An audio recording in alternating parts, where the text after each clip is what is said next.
Joining us here on India Today is Mr. Imtiyaz Jaleel from the AIMIM. He represents as a Member of Parliament from Sambhajinagar.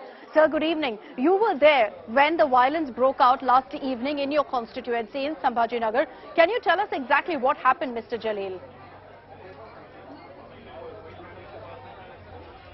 Well, I'm not in a position to give you the exact reason what triggered this violence. There are 2-3 theories going around.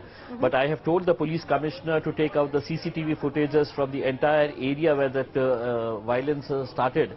And then only we can come down to a conclusion what exactly led to such massive violent activities taking place in a span of just 1 or 2 hours.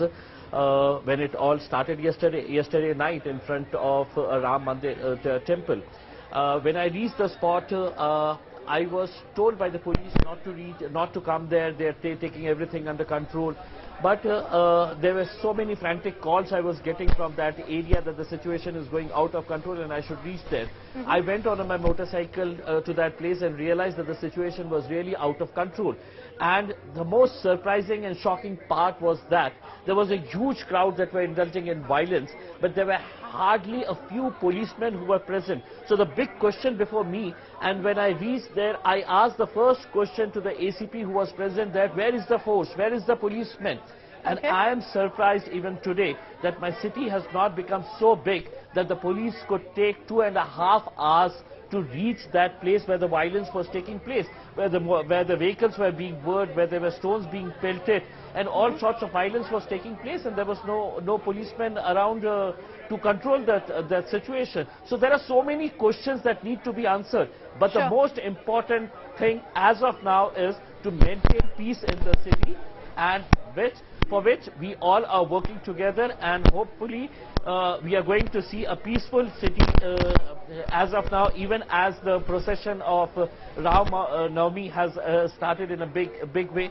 We hope that situation will be under control and there will be peace all around.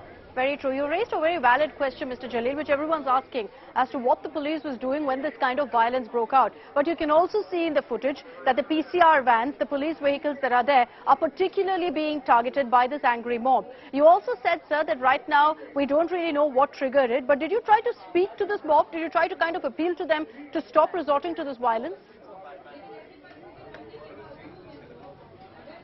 Well, you know, unfortunately, all those youngsters that you are seeing in the CCTV footage, most of them are drug addicts.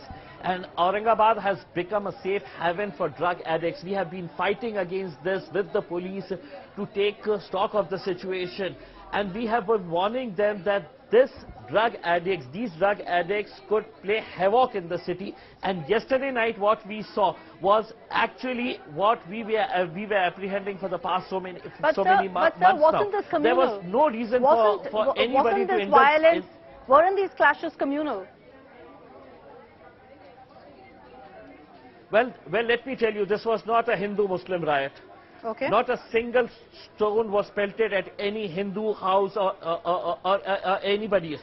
The anger was against the police. But it was on a festival, sir. It was on a Hindu festival. If the police had come in time, if the police...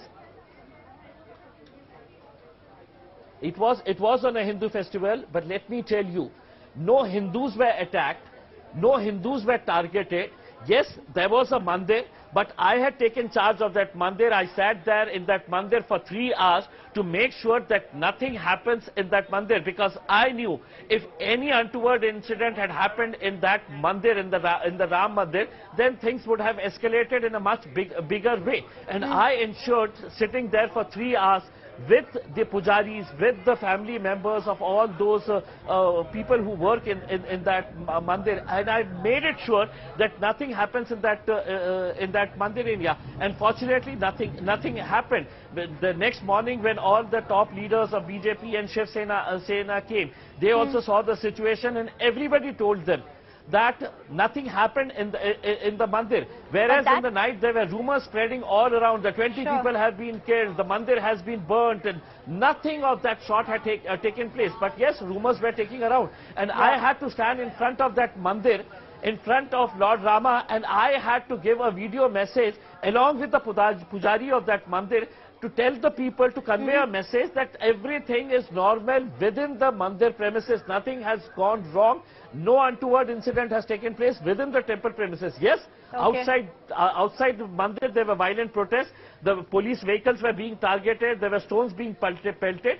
But luckily and good for the city that nothing happened for that in that mandir. You know, we appreciate what you did, Mr. Jaleel, and perhaps you reassuring the people also made a difference. But there will be questions about whether if you weren't there, the temple would have been targeted. Mr. Jaleel, I've run out of time, but thank you very much for joining us here on India Today and clarifying for us, putting on record exactly what happened in Sambhajinagar.